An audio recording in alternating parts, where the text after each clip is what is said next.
everybody, happy Wednesday. Welcome to Trackalicious. We've got multi-class action coming up for you in round 3 around Paul Ricard. Joining me in the commentary booth this evening is good friend of the program, Tyler Morgan. How are you doing tonight, Tyler?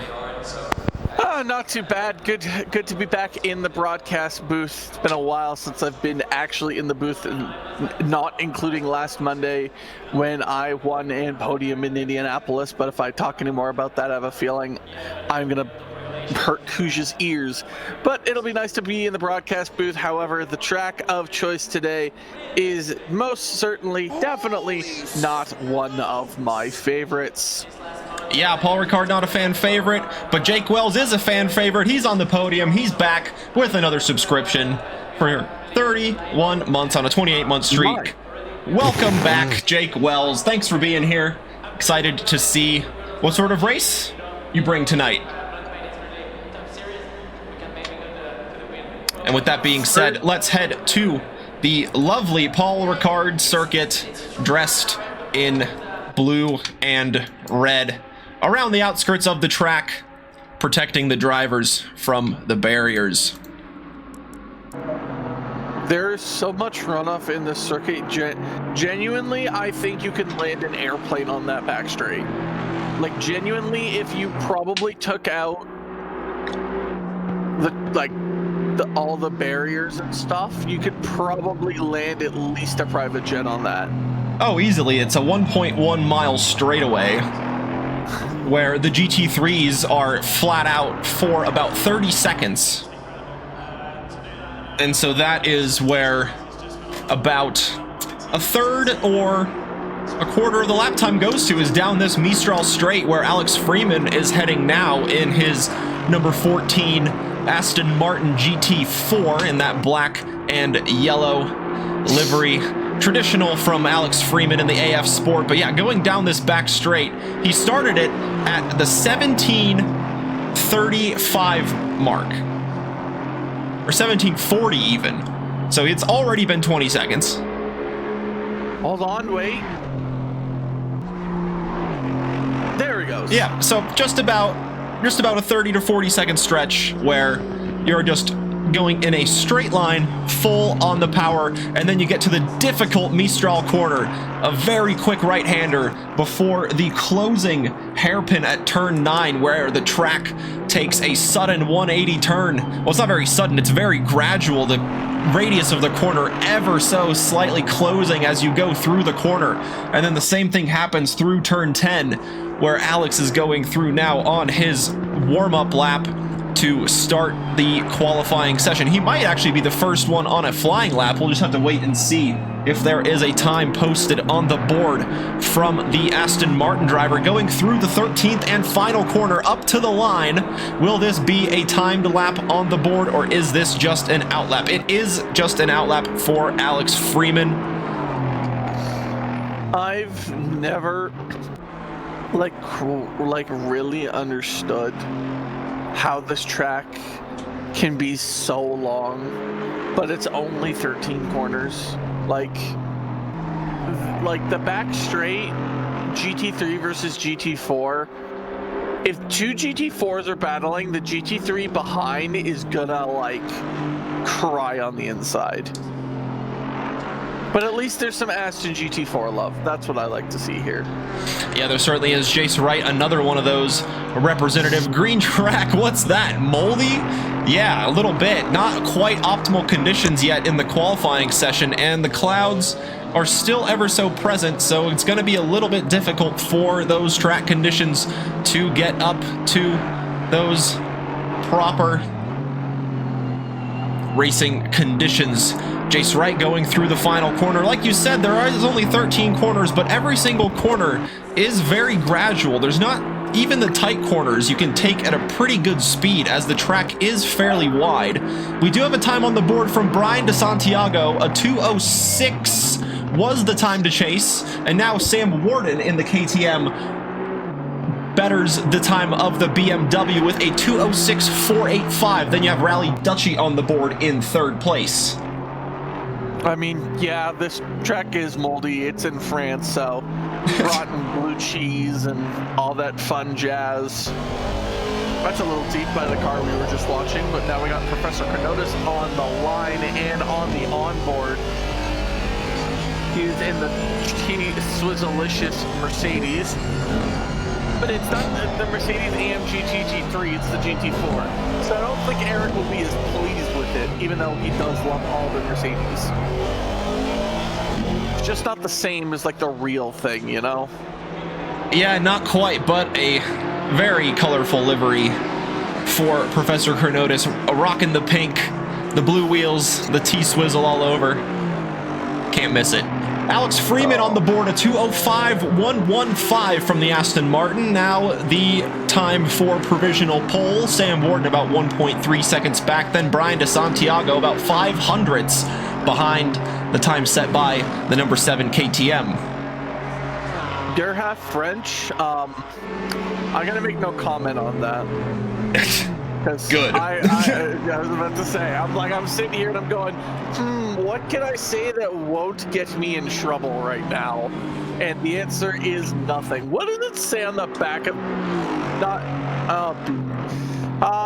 that Beachley livery will never get old. It'll never change, just like the Freeman livery. Yeah, pretty much. Got the cats, got the camo, and he is on the front row for the time being alongside Alex Freeman in second place. Let's go back now to that pink AMG, who is about to finish the lap. There's a Canadian flag right there, just for you. No, but what does it say on the back, though? There's words and stuff on the back of his car. Oh, I can't tell you that for sure. Hopefully the cameras will pick it up. But there's 3 GT4s battling across the line. You've got Professor Carnotis sliding in between Rally Duchy and DeSantiago, and now Mostachero finds himself in that position in 6th place alongside Professor Carnotis on the 3rd row of the GT4 grid. Only 2.5 minutes left in their qualifying session, so now is the time to put in those quick laps. Yeah, if I'm Carnotis, I'm kind of in a little bit of a crap sandwich here. There's not really a lot of room for him to go as Rally Duchy just elects to get out of the way. Alex Freeman putting in a very, very big gap between him and P2, over a second at the current standing and moments.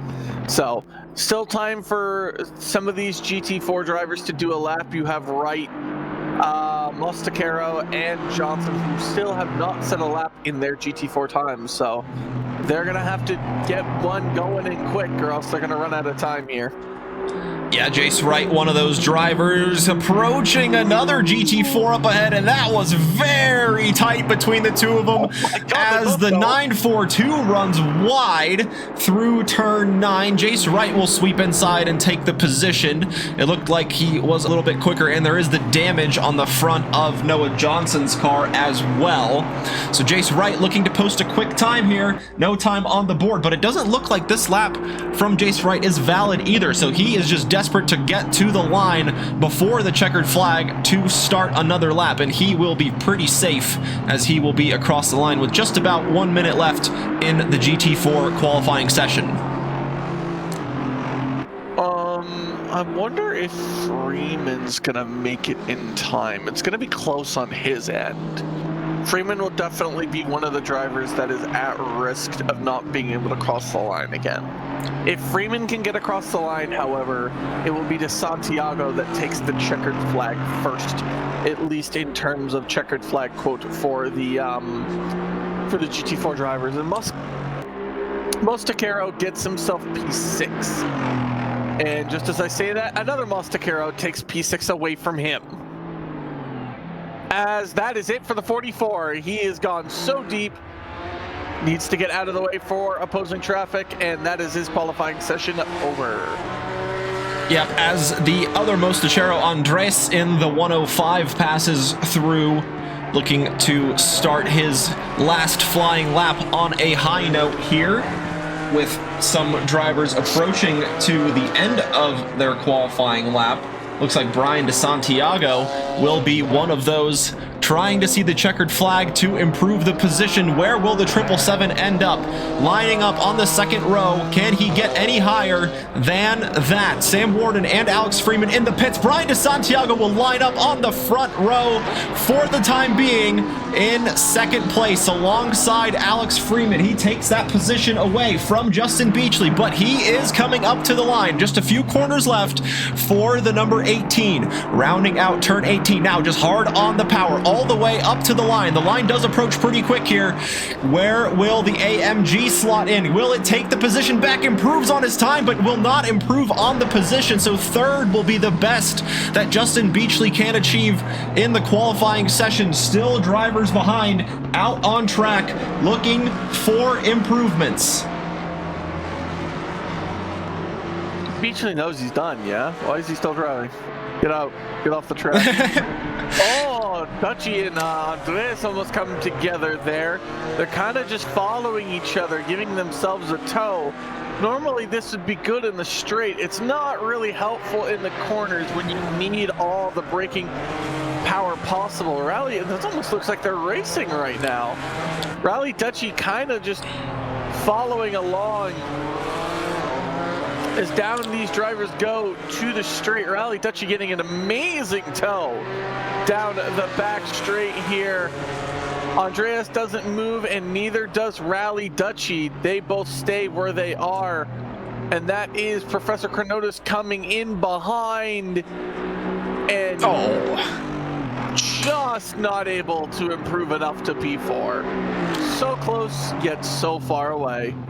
Yeah, about a 1/10.5, closer to 2, separating Chronotis and Sam Warden in the standings from 4th and 5th place. The GT3s rolling out on track, starting their 10-minute qualifying session. Here you have Dr. Porkchop in the Chop Shop Racing, not in the Jag, in the Aston Martin number 71 this week. At least he's in an Aston. I have to cheer for him now. There you go. Even though he's my rival on Mondays, I have to cheer for him. I have to cheer for him to that. So he gets my vote. Hopefully he can show some of that rookie's spirit and get a good placing in the GT3 category. Yeah, hoping for that. Joe Allenson, the first GT3 driver out on track on a flying lap. Before we get to that, let's remind you of the GT4 qualifying order. You have Alex Freeman out on top with Brian DeSantiago in second place, with Justin Beachley not too far off in third. Sam Warden will line up alongside him in fourth. Professor Chronotis then in fifth. Then you have the two Mostacheros, Andres in sixth, Diego in seventh. Rally Dutchy, it starts from 8th, Noah Johnson in 9th. Jace Wright will start from 10th in the GT4 field after not being able to post a valid lap during the 10-minute qualifying session. So now, Joe Allenson going down the Mistral straight, going through the sector timing board of Sector 1. And that will be the first marker for any driver to chase. He will have the purple board, or the purple marker, as he set the time first. Let's see exactly where Joe Allenson will end up as he crosses the line.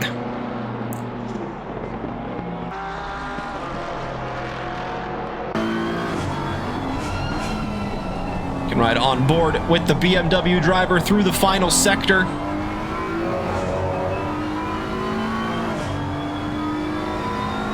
Flat out. Oh, go right ahead. Yeah, close lap times up at the top. And I think Tiago Denarte might have that purple board in Sector 1. Just based off of his lap time, but we'll see what Joe Allenson can produce. Maybe he can find himself probably 4th amongst this group. Nope, he finds himself 6th. 3 seconds off the pace. Yeah, they've got some quick times at the top there. Tiago Denarte leading the way from Chandler Williams, and the Real High subscribed for 16 months on a 15-month streak. Thank you for all the support from myself and everybody doing all the hard work in the background, being able to put these championships on for all of you guys to enjoy. was absolutely flying in that McLaren. Jake Wells. Right on the limiter as he approached the braking zone. Literally, I can hear the car screaming. Like, holy, it's literally just like, legit, it's literally just crying in mercy. It's like, please put me out of my misery. I'm not meant to go this fast. Well, we can see the track has improved to fast. Speaking of fast, it has improved from green, but on the radar in 30 minutes, there is some rain expected.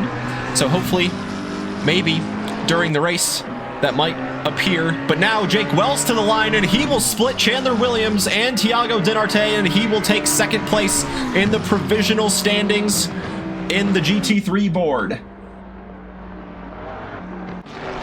I would genuinely be shocked. Actually, I would be shocked if anybody gets anybody else in that top three. Like, if you get Kevin or Jim or Allenson, Porkchop especially, like, you get anybody else in that top three that isn't Dinarte, Wells, and Williams, I'll be legitimately shocked. And Joe Allenson now finds himself fifth with 2 laps to go in this qualifying session. Tyler's back in the booth indeed. Joe Allenson taking the curbs very heavily around turn 2. Looks like slowing down the BMW quite a lot through that sector alone. Hopefully he will be able to make up that time later on throughout the lap. Joe Fallis, still no valid lap on the board, but it is looking like a good one. Let's see where the number 74 McLaren finds himself. Oh, excuse me, there is a valid lap on the board, but that was from an outlap, it looked like. So Joe Fallis to the line, and he will go up to 12th. I don't think it is a French car. I mean, it has the French colors, but you could also argue that red, white, and blue are a lot of national colors. So... Oh, it's Costa Rica, I think. The CR kind of gives it away. Oh, baby. And yeah, that Joe Fallis up to 12th now, looking for another valid lap on the board to jump him up the standings. Another driver hoping to do that is Kevin Yu, sitting outside the top 3, would love to find himself amongst the podium sitters for the time being. He did finish on the podium last week at Laguna Seca. Will look to keep that momentum going as he keeps the car going up to the line. He does find an improvement, and he takes third away from Chandler Williams. Okay, I'm gonna go eat a hat now because I legitimately, Kevin's got some speed to him. Like, I knew about it before when we raced in the one multi-class Masters last season we did when the Red Bull Ring. I know he's got pace, but like, that's quite a bit of pace to beat out Chandler Williams, who's actually in the pits. Yeah, so that's he's not going to be able to improve at all. Yep, so the number 3 Bentley in the pits, as is the 313 Ferrari of Jim Reynolds, who takes 5th place away from Joe Allenson. Devin Anthony here going through the final corner, currently holds the final spot in the top 10, but will love to get an improvement up to the line, and he jumps all the way up to 7th place. Allenson and Reynolds not separated by much, so if Allenson can get a good, not even a good lap, just like a mediocre lap at best. Oh, never mind, I say that and he invalidates. Literally in the bottom left-hand corner of your screen, he immediately invalidates. Quite literally, the moment I say something, I curse that man again. Yep. Oh, man. Yep. Welcome back to the broadcast booth, Morgan. Yep. We instantly curse everybody again.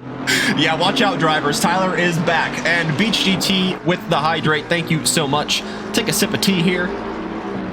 I'm out of water. I guess nice. Nice and hot. Get a good burning sensation in the mouth.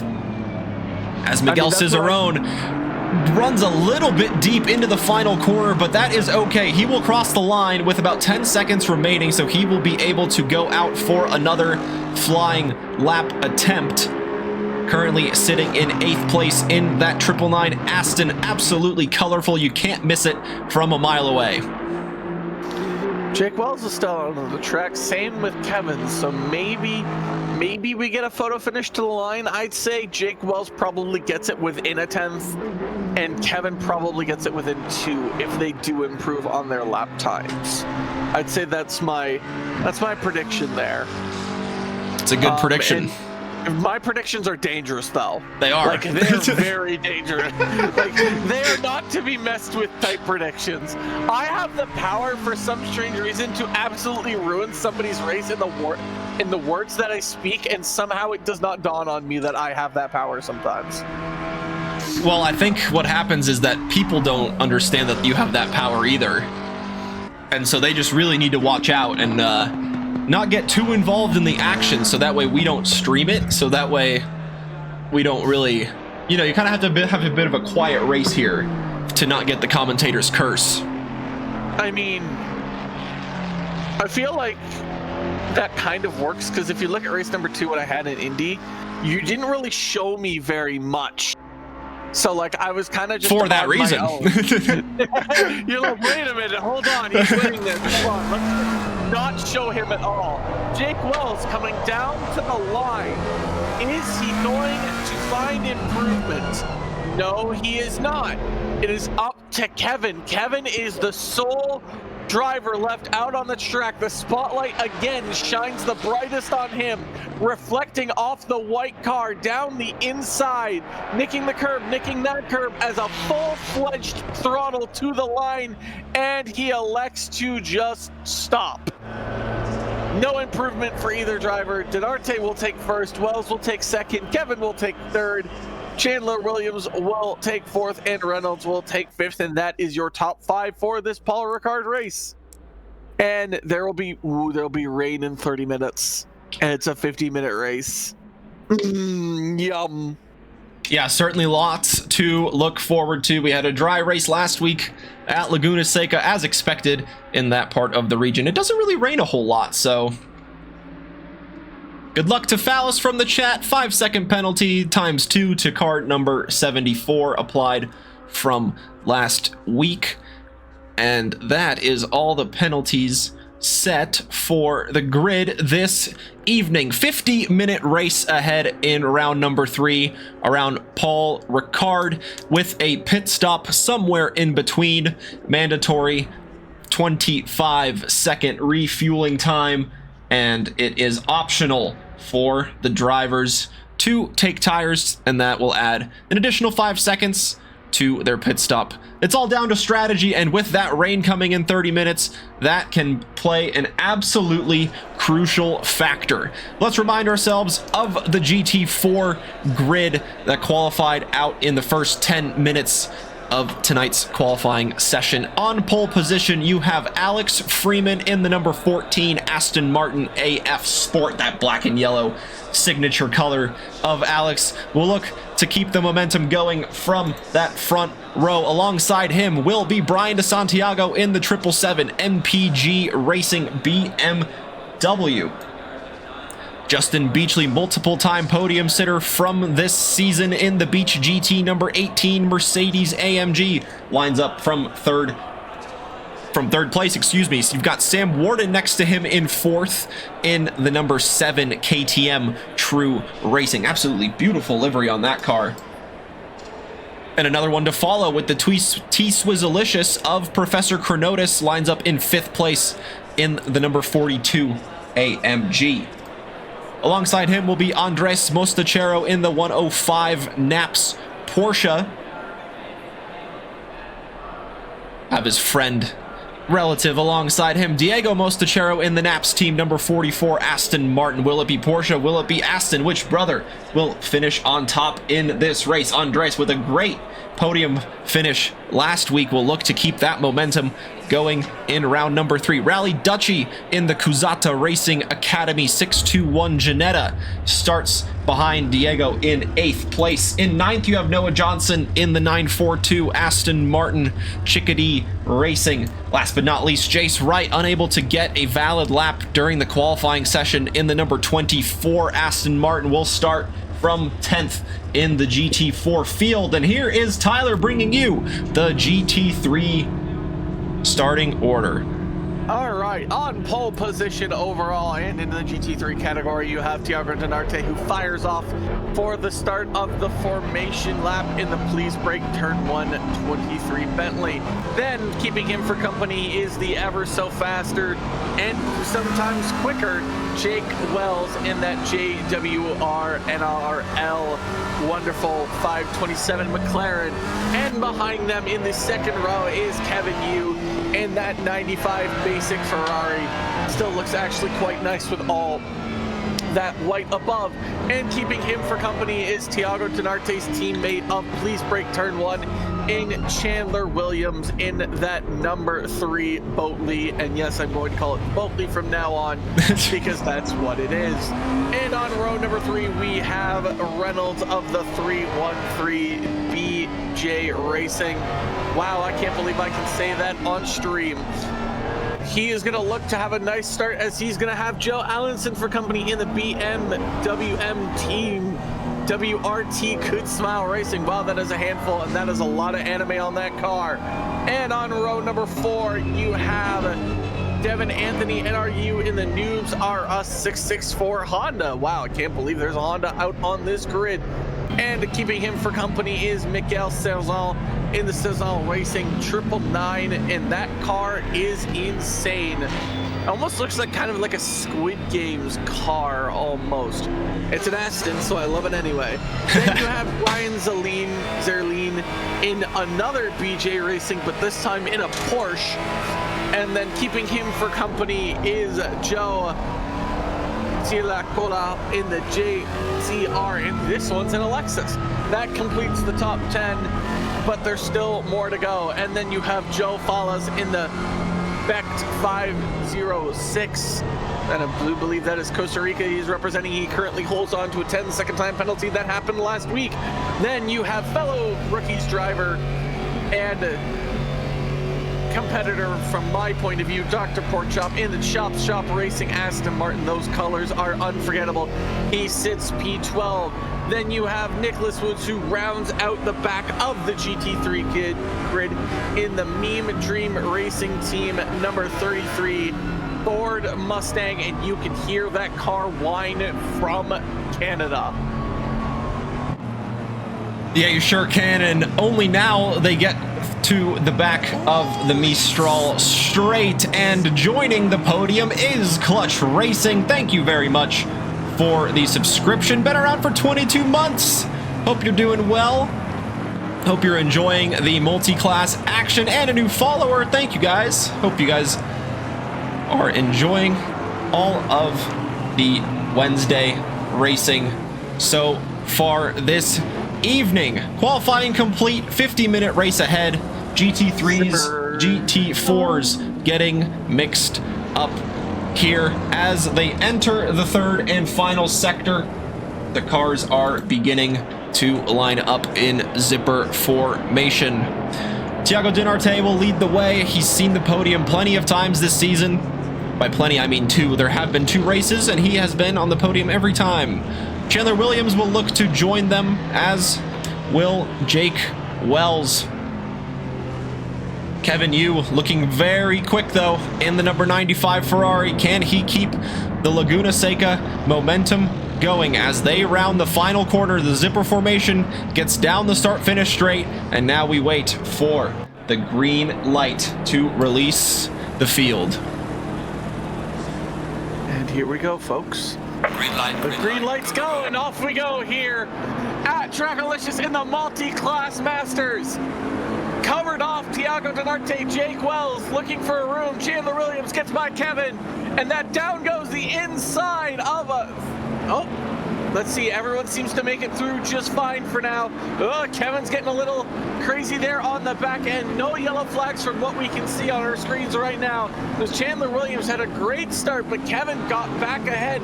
Stage for P3. DeSantiago's fighting Alex Freeman right now for the lead, trying not to get too involved as Beachley has made an incredible start as well. Beachley and Freeman fighting it out. Where have I seen that before? As down the inside goes Freeman.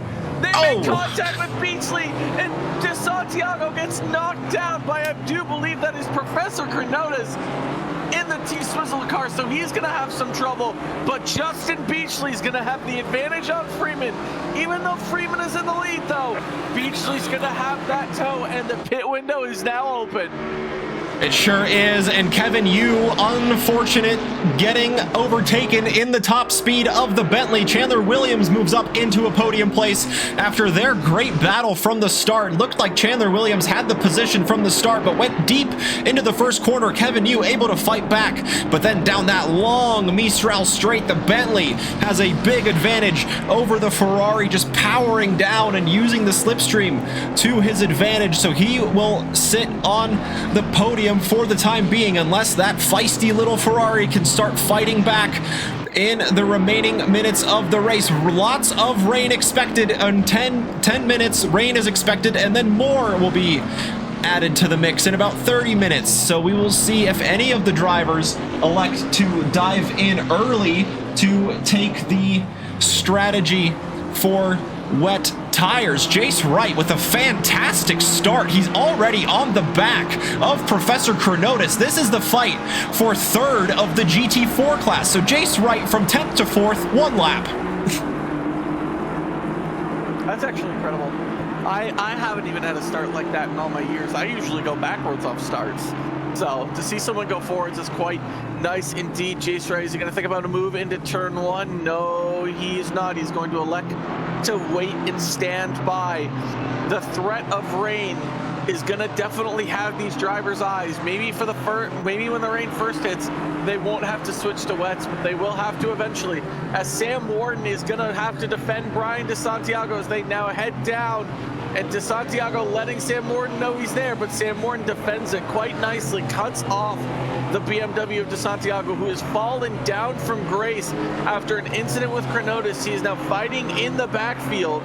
Now with both Mostacadero, I'm going to butcher those names, and Sam Warden. They're kind of Sam Warden and DeSantiago are in a little bit of a sandwich.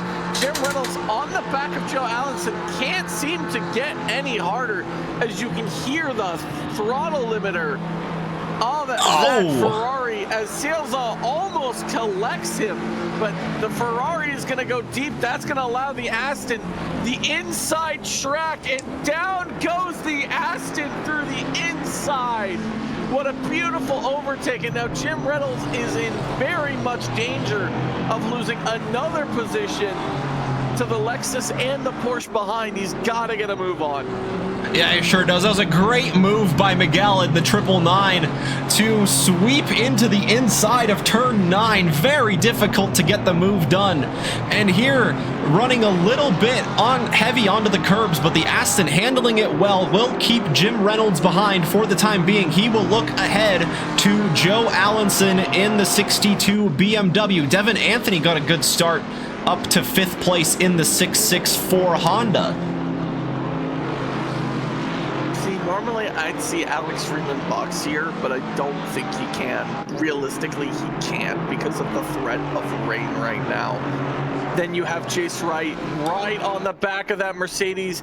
Is he going to pull out and fight into turn 1? No, he's not. He's just going to sit and wait patiently. Maybe the professor will make a mistake. Maybe there'll be a mistake on the test. But right now, the professor is teaching an excellent class with no mistakes. How long can he hold on to that, though, with the threat of rain coming so soon?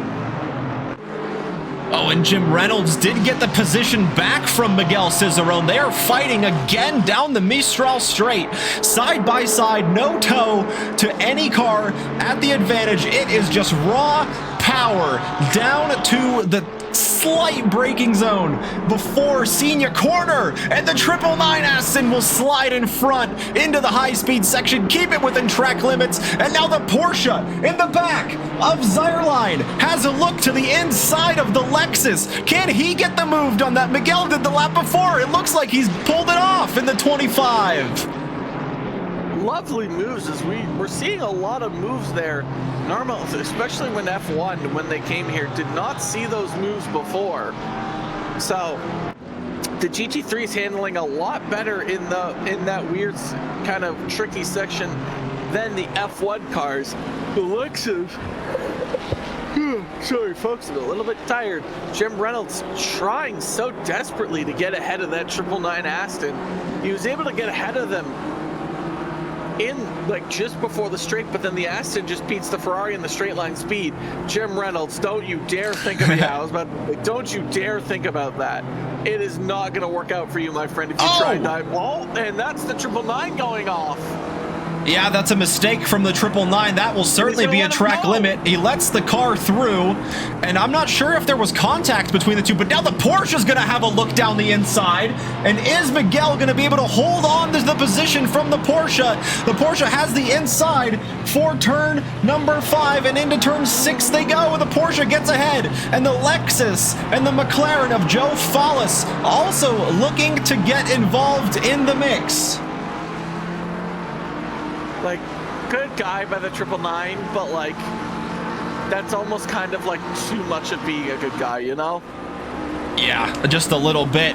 And Chandler Williams right on the back of Jake Wells. That will be a track limit violation as he goes to the left side of those permanent pylons. Why did Fallis set the 10-second penalty? It is for an incident that occurred in a previous round. So it is nothing from that happened during this race.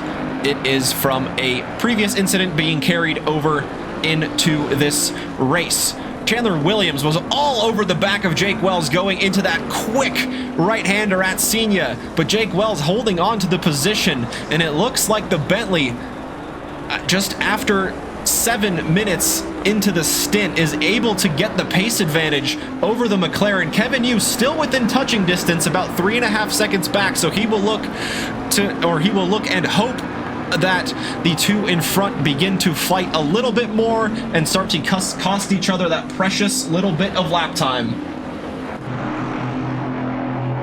Just on the back of Freeman, they've been going at it since this race started.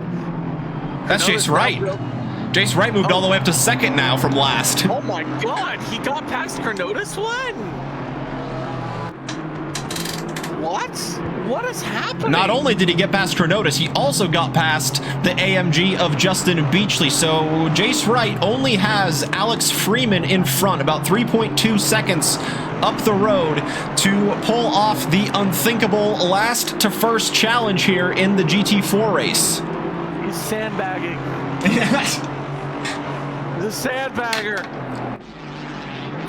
Boo this man, I say. But no, that's an excellent job by Jace Wright so far, getting from last to second. He's just got a little bit more to catch up to Freeman. However, if you guys look in the upper right-hand corner, it is, whoa, Chandler Williams desperate to try and get past Jake Wells. But ladies and gentlemen, I implore you to look at the top right-hand corner of your screen. There might be some droplets falling on the track right now. Yeah, we can ride on board with Chandler Williams. We can certainly see a few drops beginning to appear on the windshield. So the rain has certainly begun to come down. Now it is just a matter of how quickly does the rain come down and how quickly does the track get impacted from the rain. At the moment, it is just a light drizzle. So carrying on the dry tires, just having to turn up the TC and the ABS settings a little bit, adjusting the brake bias if the drivers find that to their liking. And now it is just a matter of trying to get to a good point for that crossover onto the wet tires as Brian DeSantiago falling back behind Sam Warden again. The 777 fighting with the KTM all race long for now. Oh yeah, it's just absolutely maddening. DeSantiago had a really good start, but then got in an incident with Professor Cronotis, and then it just kind of just spiraled down from there, and he's kind of been stuck here behind this KTM for as long as he can remember, and that's him going a little bit deep. Yeah, just a little bit deep into turn 12 won't help his chances of trying to get the overtake done. And in the back, that is Rally Dutchy trying to pull off the move on Andres Mostachero. He goes from the outside to the inside, and the Ginetta will have the racing line, but Andres Mostachero trying to use the speed of the Porsche to his advantage compared to the Ginetta. Will they go side by side into turn 1? It's looking like it for the time being, but the outside quickly becomes the inside for Rally Dutchy. He stays ahead, but now the over-under move for the Porsche. The overlap into turn number 3. They go into the braking zone, and Andres decides to pull back, and Rally Dutchy will take that position away. Very nice. Very nice, that position taking by Rally Dutchy. We are less than 15 minutes into this race, folks, by the way, so sit down, grab a drink, grab something to snack on. It is going to be a long 38 minutes. As we are in Ricard, and that's collision you saw coming from a mile away as the 999 and the 664 come together. The 664, I think, had a little bit of a look, but that door was going to slam shut, and it slammed shut hard. As that is the 664 boxing. Is he gonna go to wets, you think? It might be the time. The track is saying it is greasy, so it is really now up to the driver's best intuition as to when to switch. Perhaps a little bit of damage onto the Honda as well, forcing the early pit stop from Devin Anthony. Dr. Porkchop and Nicholas Woods following the Honda into the pits as well. So the bottom 3 there in the GT3 category, all in the pits. Now will be the time to see if the wet tires will play an advantage compared to these GT3 drivers staying out on the dries. Oh, and nearly contact again between the 2 podium sitters. Oh, Chandler Williams' windshield wipers are going off now, though. So obviously the rain is hard enough for them to activate. And you can see that Jake Wells is struggling a little bit to keep that car out on the track. Yeah, he certainly is. And Joe Chericola and Joe Fallis battling through the Mistral straight through senior corner. The Lexus running a little bit wide, hitting those track limit warning boards on the outside of the corner. But it does seem like the Lexus got the position over the McLaren down the Mistral straight, using the power available to the Lexus to his advantage. Yeah, definitely. That's a good job by the number 9, who is also actually in P9. And then you have the 999 looking for a move now on the Porsche number 25. The Aston does have the straight line speed advantage over that Porsche. And down the inside, he's going to think about going down the inside into turn 1 and makes the overtake stick beautifully as Nicholas Woods has a stop-go 30-second penalty for speeding in the pit lane. Yeah, Nicholas Woods just getting caught out by the pit limiter line. In these damp conditions, it is very tricky to get the braking zones if you haven't practiced them, especially in these ever-changing dry to wet conditions. So far, only 3 drivers have pit, and that is Chandler Williams. Oh, Chandler Williams has gotten ahead now. But can Jake Wells maybe do a move that gets him back, and that might be the switch back for Jake Wells? Can he do it? No, he can't.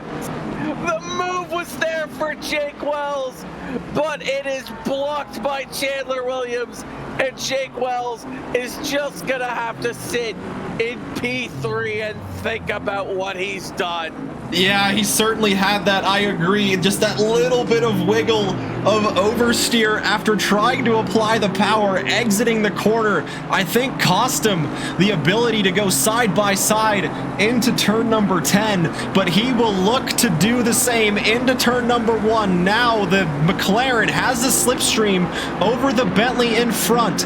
Can Jake Wells use that to his advantage?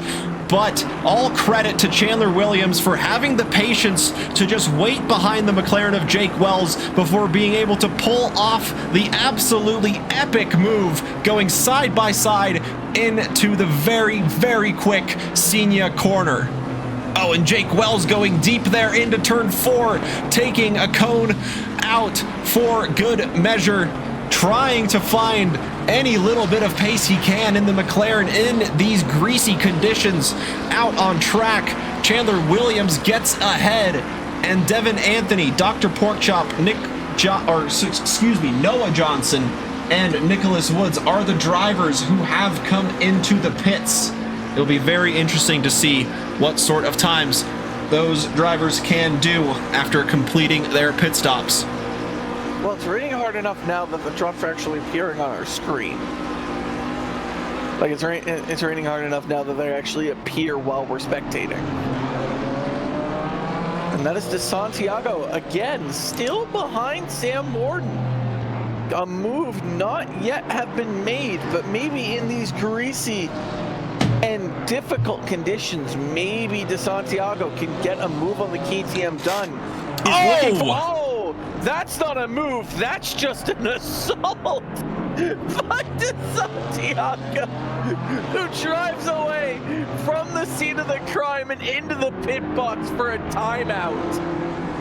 Yeah, that was a little bit of a late move by the 777. I think he just didn't think he had the inside covered, so he tried to sweep back to the outside, but the KTM was already there under the brakes, had nowhere to go, and the 777 back to the pits, and the 7 forced to retire. Oh, that's Kevin in the pits actually behind him. Kevin, has pit for wets, I think. Yeah, it's got to be for wets, you would think. I wouldn't imagine them getting... Oh, and the 527, crucially, Jake Wells battling for the podium gets a drive-through penalty for speeding in the pit lane. No, track limits. Oh, that was track limits?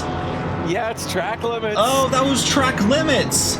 Yeah, we saw him run wide a few times there, and unfortunately for Jake Wells, doing it on one too many occasions, picking up the drive-through penalty.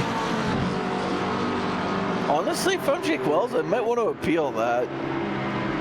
I mean, how many times did he maybe get forced out wide from Chandler Williams, literally pushing him in the rear?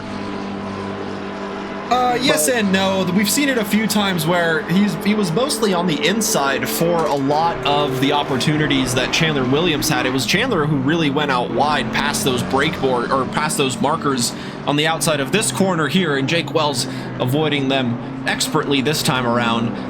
Oh, and a drift to seal it off, going on to the very grippy blue surface there. The problem is now that he has a drive-through, he can't pit. He has to take his penalty first. There's an option for the drivers to deselect the penalty in the pit menu. However, he does have to serve it within 3 laps. Yeah, he's kind of in a tough situation now. Because he definitely might have to pit for once here. He elects to stay out and think about it. Elects to give me the middle finger, I guess. Yeah, I think he's just going to stay out and think about what to do in this situation. He heard what I said and it's just like, nah, dude. It's like, I run my own race, thank you very much. That's just right against Alex. Oh my God. Has he gotten this? How are some of these drivers still out on track on dry tires? Well, the track officially says it's still greasy. I believe the best crossover point is when the track gets to damp. So at the moment, it might still be better to stay out on those dry tires. The last time, or the last... Going around the outside. Yeah, they're going side by side here. Alex Freeman covering off the inside. Can Jace Wright find the grip around the Mistral corner, or excuse me, the Senior corner? It's the Mistral straight, and now into the very tricky turn number 9. A quick part to start it off, and always tapping the brakes through the corner to get the car turned at the right speed, and again doing the same through turn 10. And it looks like Alex Freeman has the opportunity for Jace Wright to move into the lead, covered off for the meantime as they go through the final few corners. The left-hander at turn 12 before going hard on the brakes and swinging the car back to the right over the curbs. And will they go into the pits? Alex Freeman thinking about it. Oh, and he did go into the pits, and he was tapped in by Jace Wright. So he might even get a speeding in the pit lane penalty for going through that line because he had no choice. Oh, that's not good, folks. Oh boy, that's not ideal. Oh, Jace Wright, what have you done? Like, I guess from a driver's POV, and you as a driver as well, but mostly me in the rookie situation, that is tough. Because, like, Alex Freeman's trying to go into the pits, and Jace Wright's trying to figure out, okay, is he going into the pits? Or is he, like, dummying a move here? Is he trying to, you know, box opposite and stuff like that? That could be the only defense I could give. But that was, we'll see when Freeman comes out of the pits if he has a penalty or not. Yeah, we'll see exactly what happens there. Jake Wells did come into the pits to serve his drive-through penalty. He is now behind Zerline in 5th place in the number 527. And there you see it out on track going through the first, or the end of the first sector, starting the second sector, beginning the Mistral straight. Can the McLaren find a move past the Porsche? Let's ride on board. And just to update, yes, Freeman did get a stop-go 30. Where have we seen this before, Kuja? Oh, we've seen it before. We've been in it before. We sure have. And Jake Wells on another overtaking charge, getting past Brian Zerline, and he will take 4th place, about 4 seconds behind. Oh, and again, the track limits coming very much into play there as Brian Zerline forced to go wide, giving the position to the inside, also to the Lexus, and they're going to battle side by side all the way through turn 9. Now the Porsche might have the inside, and the Lexus just pull back here going into turn 10. Surely the stewards can override that one. Yes, ideally, but before that, he has to take the stop-go 30. Ideally, like with me and Kuja's situation, we didn't have that option, so we just kind of had to take it, which sucks because trying to retroactively take that time away is impossible. Yeah, it'll be very hard. I'm sure the stewards can figure something out, though, as the Trackalicious folks here know what they are doing behind the scenes, getting everything set up, making sure all the seasons run smoothly from start to finish. And we couldn't do it without all of the lovely drivers being here doing it with us as well. Oh yeah, no, definitely. Definitely so much work gets done behind the scenes. The track is actually still greasy, so I don't... The top 6 still not have pit. Jace Wright hasn't pit yet. Beachley hasn't pit. Neither has any of the brothers, but everyone else has. Yeah, it looks like now might be a good opportunity. Justin Beachley on his last lap posted a 209.2. Brian DeSantiago with a 208.7. So if the conditions say they are to get worse, those wet tires might really come into play, but it is very tough to tell. Halfway through, not over yet. Halfway into our 50-minute race, half of the field completing the pit stop, half of the field yet to stop. And as we can see on the radar, on the top of the screen. The rain is predicted to get worse, and then it will get better in 30 minutes. So is it really worth gambling onto those wets for this little bit of time, or will it dry up again for those on the dries to switch on to an absolutely fresh set and use it to the end of the race? Anything can happen. Yeah, it's definitely going to be very close, very tight at the top, especially with all those pit stops. Jake Wells still, even after taking a drive-through, sitting just outside of podium position. He's going to take a little bit to get there, but he eventually will. Maybe.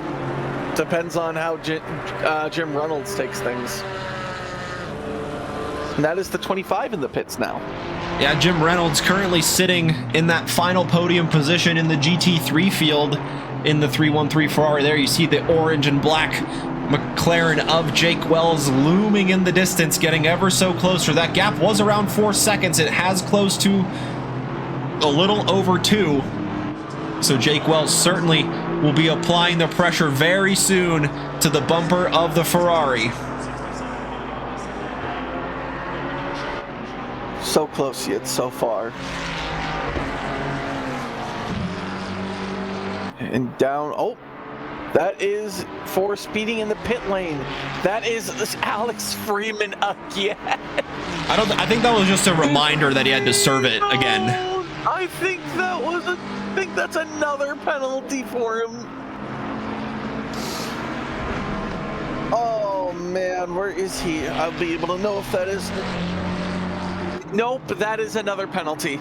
Another one? Really? Because look where he is. He's just... Well, that was where he was after the pit stops.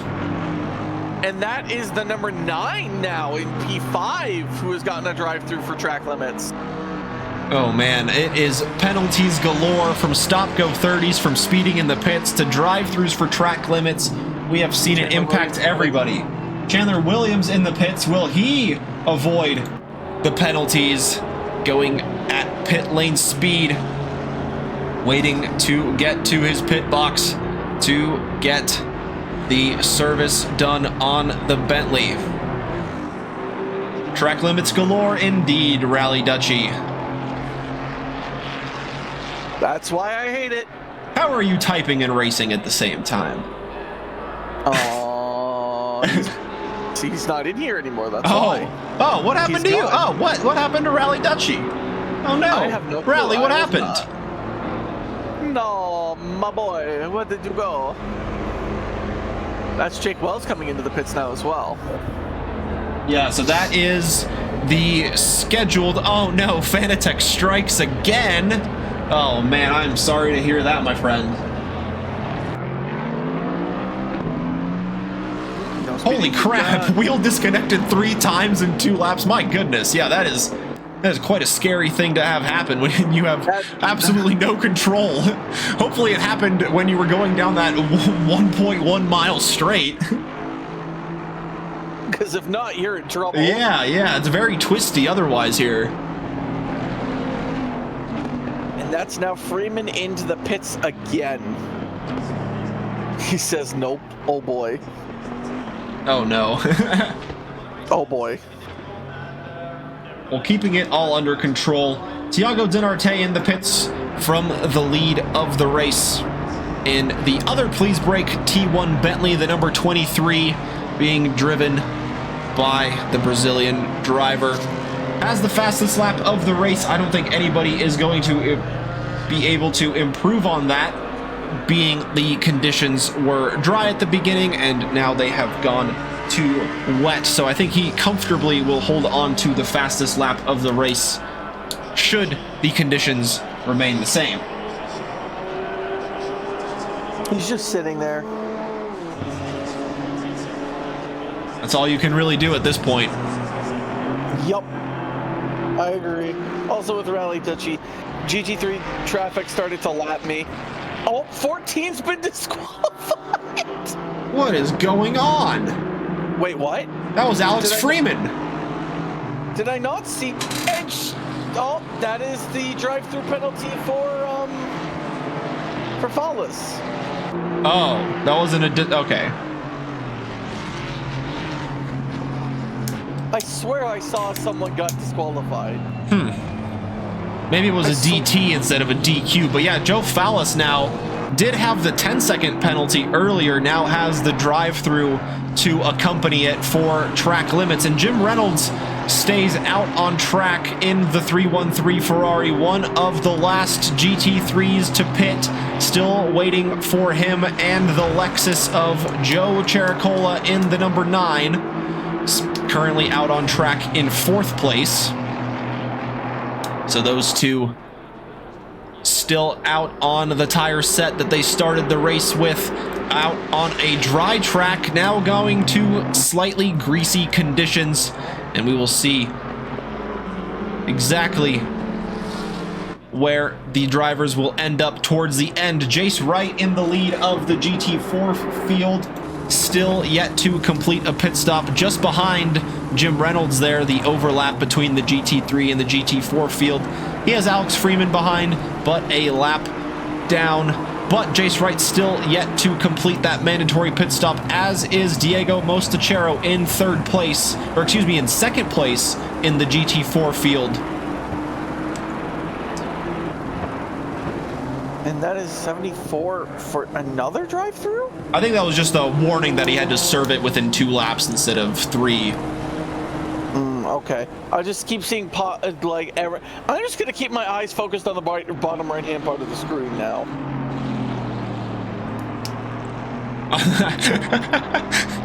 That's all I'm gonna be looking at, you know, fair enough. Sometimes you just need to focus on one thing at a time and not get too distracted. Yeah, Jim Reynolds in the pits from the lead of the race. After completing 16 laps on that tire set, he will go no further. And back to the pits they go. Jace Wright with a drive-through penalty for track limits in the lead of the GT4 field. That's who's next up in the Beachley, because Mostachero has to pit still. Yeah, with Diego Mostachero still having to pit there with the overlap to Chandler Williams going through turn 1 and 2. Oh my. Yeah, Jace Wright really might fall down the order here after having that drive-through. And like you said, still yet to complete that mandatory pit stop. This might really benefit Diego Mostachero if he can come out in front of Justin Beachley or Professor Chronotis or even Brian DeSantiago. He will find himself in a podium position. Oh, and there's contact between the overlap between the 942 of Noah Johnson and the number 3 of Chandler Williams as they were going through turn number 7, entering the Mistral Straight. A little bit of touching never hurt nobody, though.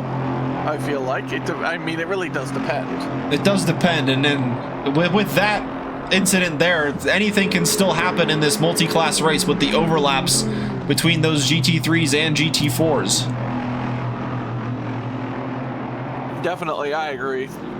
It's definitely just a bit of luck to hopefully not get killed by back marker traffic.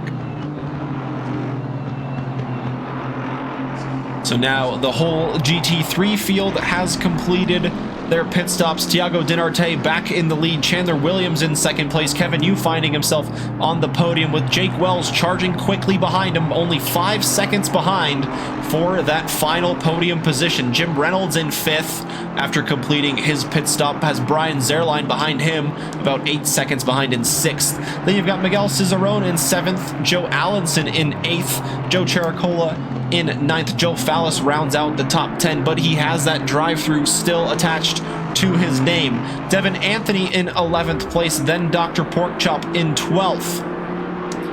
In the GT4 field, Jace Wright still leading the way after starting from last place. And as I say that, he dives into the pit lane either to serve that mandatory pit stop or the drive-through penalty given to him for track limits. Then you have this driver here, the number 44 of Diego Mostachero, now out in the lead of the GT4 race. Justin Beachley looking to take advantage of the penalties handed to Jace Wright. Will he come out in front of both Diego and Jace to take the lead here in round 3? Where will Professor Chronotis end up behind him? The gap between those two is not too far. It's about 3 seconds, and anything can happen with GT3 cars still overlapping. Brian DeSantiago holding down 5th place for the time being, as Jace Wright, completing the mandatory pit stop this go around, still needs to serve that drive-through penalty. Yup, he does. A little bit longer though. And that is the number 74 serving his drive-through penalty. Andres Mostachero in 6th in the GT4 field. And then you've got Alex Freeman behind in 7th after his stop go 30 for speeding in the pit lane. Noah Johnson in 10th in the GT4s. And then Nicholas Woods there out on track, still pumping in the laps in the number 33 Ford. Up to 30 for the 74 for speeding in the pit lane after his Oh no! Oh my goodness, what's happened here? Chandler Williams now under pressure from Jake Wells. So not only did Jake get past Kevin Yu, he is already on the tail of the Bentley. Yeah, what is happening right now? Yeah, it looked like Kevin Yu on his previous lap had a slow lap, and on this lap, the Bentley had a slow lap. So Jake Wells taking advantage of other drivers' misfortune here and finding himself almost up in 2nd place, trying to go up the inside of turn 1, but Chandler Williams was having none of it. Shut that door right away. And that is the 44 of Mostaquero in the pits now.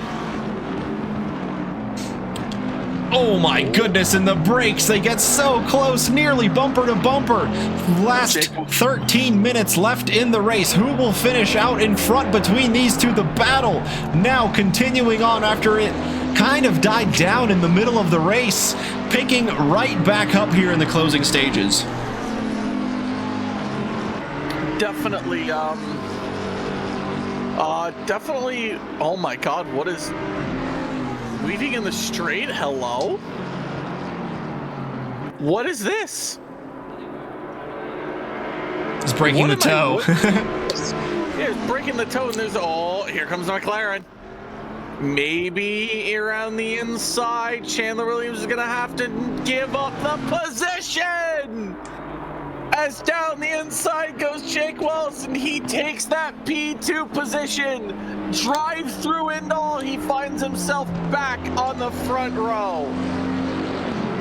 Yeah, great comeback from Jake Wells to find himself on that 2nd step of the podium. Can he hold on to it in the closing minutes? We've seen this battle swing the way of Chandler Williams earlier, but now on the new tires, it is advantage McLaren and Jake Wells. Yeah, it looks like the number 44 of Mostaquero finds himself 14 seconds behind Chronotis. So when Wright eventually takes this drive-through, it'll be Beachley and Chronotis 1-2, and the 44 Aston in P3 for the GT3, with DeSantiago not too far behind. Yeah, it is really close in that GT4 field. The top 5 can finish in any order still, and like we said, with this GT3 overlap, it can really go any way, and no real way to predict when the rain will decrease and perhaps improve the track conditions where that might benefit one car versus another. And that is the stop-go cleared for the 74. Now it's just up to Wright. Will we have some late game draw? Why have I spoken words?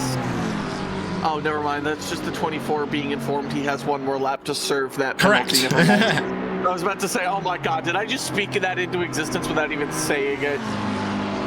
Because I was about to say, maybe we'll have 1 or 2 more drivers get drive-thrus for track limits. Oh, it's very possible still. You never know how many each driver is holding in their pocket at the moment. Some might be holding on to 3, and they are desperately trying to keep it within the white lines on the racing surface to not get that very costly drive-through penalty.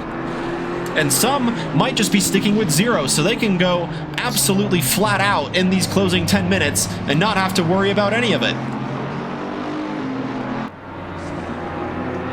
Yeah, it's definitely going to be interesting to say the least. With 9 minutes left to go, a drive-through for any driver in a performing well position would be criminal, to say the least. Jake Wells definitely not going to win the race, but he's just looking to hold on. Holding on in that Bentley sandwich on the podium, Thiago Dinarte flying in the lead. He's got about a 43-second gap to Jake Wells in the 527. And so the Please Brake T1 Bentley just needs to get around all the GT4 cars cleanly and keep it within track limits. And the Bentley will see himself standing on that top step of the podium.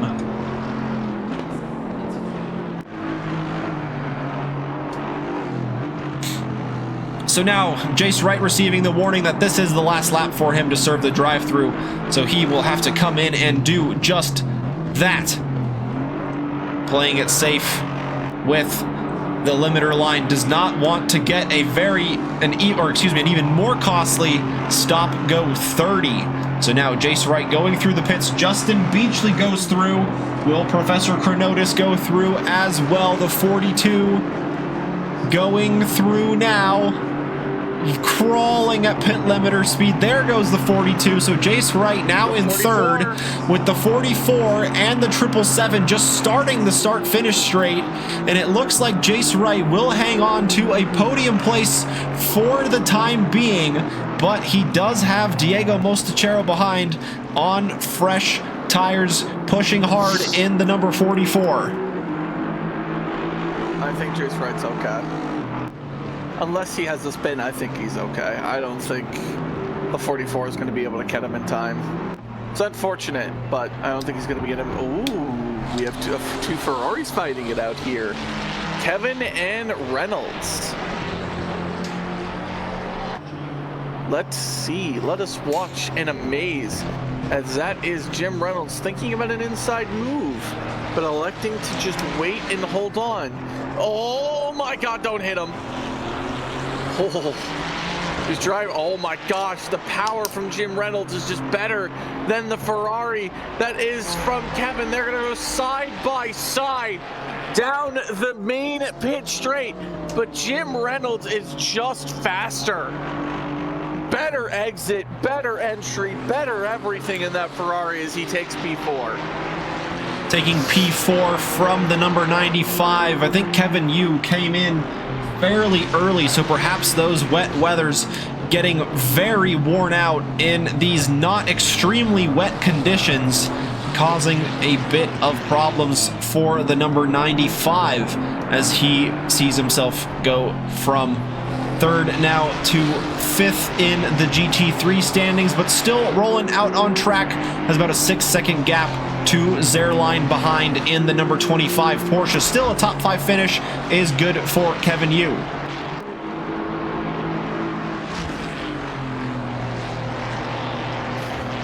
Jim Reynolds gonna now hold on to 4th, and that is Alex Freeman in the back. Man had a brilliant start, and then had track limits, and then speeding in the pit lane, and then I think another speeding in the pit lane, and then it was just sadness from there on 4th. Yeah, a little bit of an unlucky race for him tonight for sure. Just unfortunate for him. But that has allowed Beachley, Chronotis, and Wright to take the opportunity. And always, as expected, the podium is Dinarte, Wells, and Williams at this point, and who really thought that would change? Yeah, no Jeff Spangler this week in the Lexus. He did win the Laguna Seca race last week and was on the podium in race number 1. So not seeing Alexis on the grid this week, but I'm sure we will see more of that car in the championship. And of course, there is that one drop round. So maybe the Lexus not taking a particular liking to this Paul Ricard circuit. Mr. Terekov, there is a Lexus head on track. I know, but that's not Jeff Spangler. Okay. But you said there wasn't a Lexus head on track, period. No, I didn't. I just said his Lexus. Okay. I'll go back and watch the receipts. Oh, that's a drive-through. Oh, never mind. It's not for anybody in a podium position. It's for the 105, though. Still just as sad, though.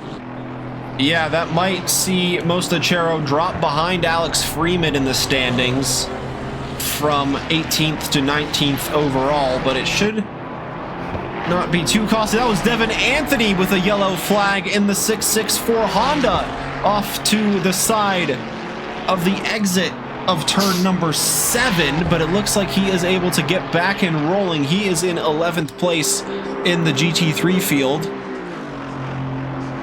But crucially, back out on track and out of the barriers. I mean, to be honest, how do you put it in the barriers in Paul Ricard? I mean, obviously Ash Charles Leclerc, he's done it, but like... He has done it. In that first sector, they do come up quick. If you lose it at just the wrong moment, they do tend to come up quick. And especially in super wet conditions down the straight, there are patches of water where you can really hydroplane the car and just randomly find yourself spinning off and into those barriers there, because it's pretty narrow up until you get to the chicane section, kind of in the middle, around halfway down that main straight, or down the back straight. It's possible. Not likely, but possible. Exactly, not likely but possible. And yeah, cooking it through T1, the camber just doesn't really favor the car, especially on corner exit as it transfers over back. So if you lose the tail there, it is really hard to get it back and recover the car back for turn number 2 to swing it back to the right-hand side, as all of the weight just wants to keep going to the left and follow the hillside. Yeah, go ahead. My prediction's right. Two drive-throughs.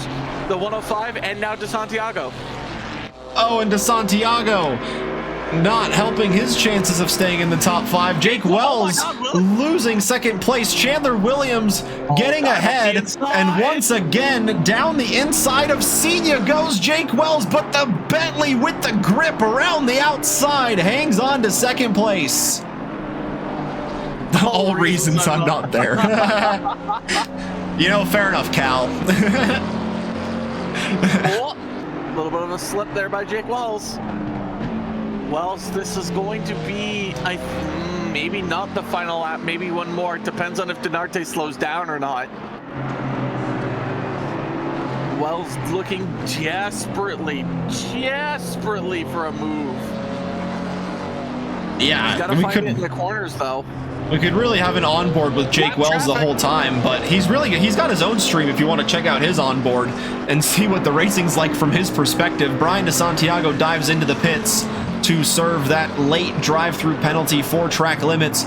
Will the McLaren send a move into turn 1? It doesn't look like it. He's lining up on the racing line. The pit window is now closed. All drivers already completing that mandatory pit stop, so nobody will receive a penalty for that. It is now just racing all the way to the end. Who will finish in second? Who will finish in third? Will it be a Bentley 1-2? Will Jake Wells find a way to slide his McLaren in between the two of them and take second place away from Chandler Williams? 30 seconds left on the clock. Where is Thiago Denarte? He's just coming around the final set corner, and Jake Wells had a little bit of a twitch. So I don't think he's going to be able to get anywhere near Chandler Williams, but there is a lot of GT4 lap traffic coming. Yeah, there is. And there is some traffic coming, and that will help the slipstream of the Bentley. Thiago Denarte will slow down to the line. So this will be the checkered flag for the race winner, Thiago Dinarte in the 23 Bentley. Take a bow. Flawless performance from the start. Pole position and never looked back. What's happening with Wells and all? There's the lap car of 44. Is he gonna get in the way? It's looking good for those two as Justin Beachley crosses the line to take the race win in the GT4 field. After starting from third place, he finds himself on the top step of the podium. There's Joe Chericola rounding out the first sector, and it's side by side. Who will it be going to the line?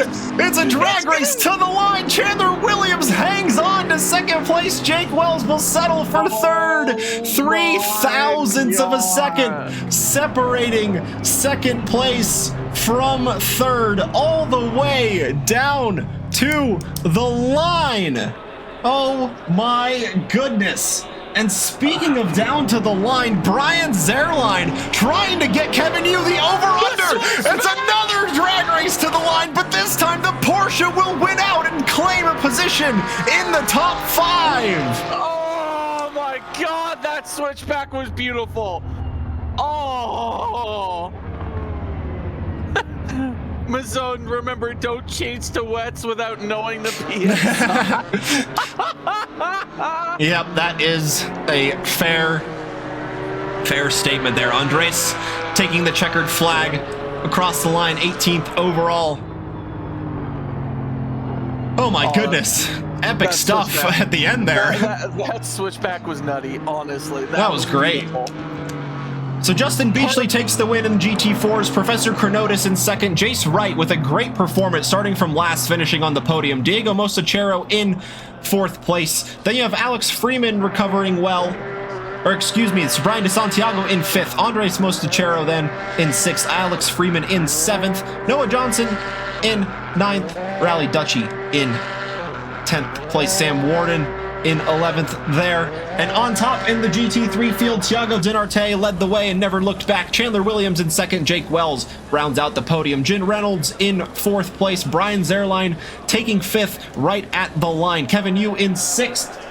And that is all. That is all we can get to tonight, unfortunately. I think it was Joe Allenson in seventh, and then Cicerone in eighth. But correct me if I am wrong, everybody. But nonetheless, that's the race done. Podium sitters, please join us in the green room for a quick chat. I'll take a top 10 for Idiot F. I don't think that's how that works, Dutchy. Take it back to our lovely studio here as well. Time to pull everybody in like I used to do. It is literally everybody. Heck yeah. All right, first is Beachley.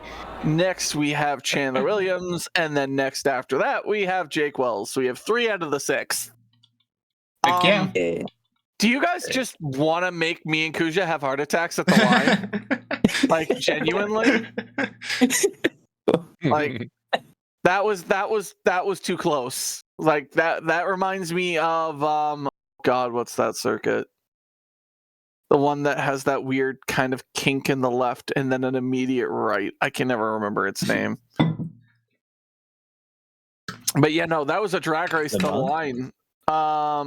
Maybe it's like a weird quad apex right-hander before a left-hander down the pit straight. Snetterton, yeah. Yeah, because that was me. Who was it? It was you and somebody else. I can't remember. Yeah, I don't remember either, but that was... It was literally a photo finish. Yeah, no, that's what we just had with Chandler and Wells. Wells, do you think you were going to be able to beat him, or do you think he had you covered?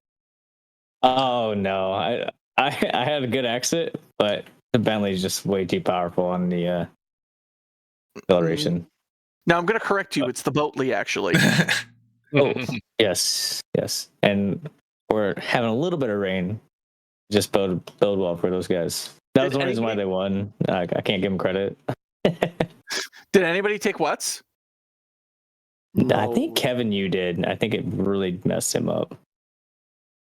I mean, yeah, he got switched back hard into the last turn on the final lap. Beachley, Oh. congrats on the win. Poor Freeman, eh? Yeah, and Jace Wright. I mean, those Astons were just absolutely flying from the start, and then drive-throughs. yeah, So many drive-throughs. yeah, that was insane. Like, I had 3 warnings most of the race myself, so I had to keep it clean at the end there. yeah. As soon as I saw that both of them got drive-throughs, I'm like, well, I guess we're gonna have to be careful now. Cronotis giving a love tap to De Santiago at the end there, or in the beginning. I Nice was little love pushed tap. into him. I was hit from behind, so I was gonna not hit him, but then I was hit, and then I was going faster, and then I hit him. I like that description. I was going to not hit him, but then I hit him. Liar, says Brian. Well, I mean, you can listen to the replay. He was not the first solid object my car had Oh my contact goodness. with. The first one came from the rear. So, funny Oh. enough, in Beachley, in your case, Jace Wright and Freeman actually came together as they were coming in Freeman was coming in for his pits. Jace Wright was right behind him and slammed him into the pits across the pit limiter line for that stop go. Oh wow, that's insane. I was wondering how you got that. Yeah, And so- I was wondering. It could still be possible it was that some of that time gets reverted back due to it kind of being a forced penalty rather than We were rather than just kind of his talking own about fault. That situation with pit entry before the race. If they were in chat, it wouldn't have happened. They would have, Yeah, he literally rammed him into the pit. Oh man. Yeah, just an unfortunate situation there. Chandler, Wells, good racing, like back and forth. You got, especially in the beginning when the track was dry, that track limit on the right hander after the straight was just optional at that point. Yeah. He was picking up a lot of pace on me. I mean, he is in a Motley. Williams, thoughts? Oh, you talking about the when I went wide? Hella wide? Oh, yeah, I sent it in the corner, and then he didn't go as fast as I thought. So I don't know. I kept trying to not get the rotation out of it, and I just decided to go wide, and to try to not lose time. So. You guys just trying not to hit each other in the rear every time you guys go into a braking zone is terrifying to watch. Oh yeah, it's always heart-stopping seeing you two go into a braking zone and then the gap suddenly close from a car length to absolutely nothing. The span of 100 meters is quite something. And then for both of you to come out on the other side by side and absolutely clean and battling and laughing is super fun to watch. Yeah, we are in chat the whole time, and Heck yeah. he was actually up 24 seconds, and I was like, "Hey, bring it back. Let's give him something to watch." There you go. So it was, Okay, so that He's like, "Cool." that explains why that gap was suddenly at 0. yes. And then he had 3 track warnings. I was like, "Hey, let's wait till like 5 minutes left before we actually race again." There you go. A little bit of teamwork from the two at the top there. We gave you something interesting. That's Oh, what we we're here for. appreciate it. It definitely did. It certainly was Definitely. interesting there. Yeah, from start to finish. And then last corner, Denarte's like dive on him, and then Chandler just cut it off, but went a little deep, and that's why we had that photo finish. It was good. It was a fun time. We were laughing. We were gonna wonder if Denarte was gonna slow down and just like take the checkered flag instead of start another lap. I didn't think he was gonna make it. I think he would have made it if he went full throttle. Probably. No, Denarte. Dude was on another level. He's like 20 seconds ahead of you guys. Any final thoughts for anyone? Good racing to the GT4s. I hate the rain. I hate the rain. Nice. I hate Yeah, that was polar gonna be colors. a question I had feeling is was mutual. Don't look at the weather for next week then. Wait, what? Oh, Looks like we might be having another wet one, folks. Oh, Another wet one, folks. That's something to look forward to next week for sure. Hey, it is at Indy though. That's gonna be fun. The Indy already enough doesn't have grips, so like adding wet to it is just gonna make it more fun. Yeah, there was a super Oh epic race my in the God. GT4 rookies on Mondays at Indy, so hoping that you guys can do the same here on Wednesdays. I won that race. Yep, Tyler certainly did. little bit And of so, yeah. force. We'll look forward to chatting with you guys on the podium next week, should that be the result. Congrats on finishing on the podium this week to all of you guys joining us. We'll move you back here to the green room. Thank you, as always, to our lovely drivers for joining us in for a quick chat. You all suck. I just had a nice and stream. I was about to move him to the green room, and then you moved him. And then as I'm clicking the button, it turned to stream room. I'm like, oh crap! Oh crap! That was funny. That That was a whoopsies. was funny. Thank you so much for having me, and hopefully I'll get to see you again next week. Hopefully I don't end up having plans or something like that, because you never know what comes up here. Yep. No better plans to make than to watch some multi-class action, though.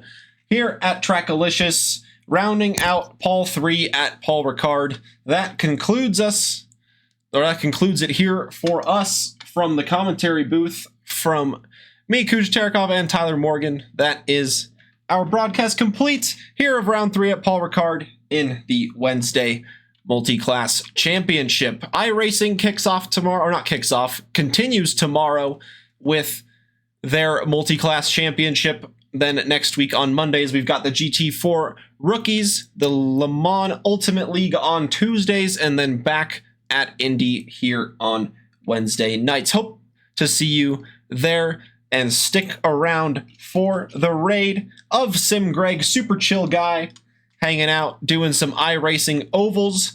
Say hello to him from the Trackalicious community. Thank you all for joining us this evening. Thank you all for the subscriptions and the new followers. Happy to have you here joining the lovely Trackalicious community. We will see you all next time.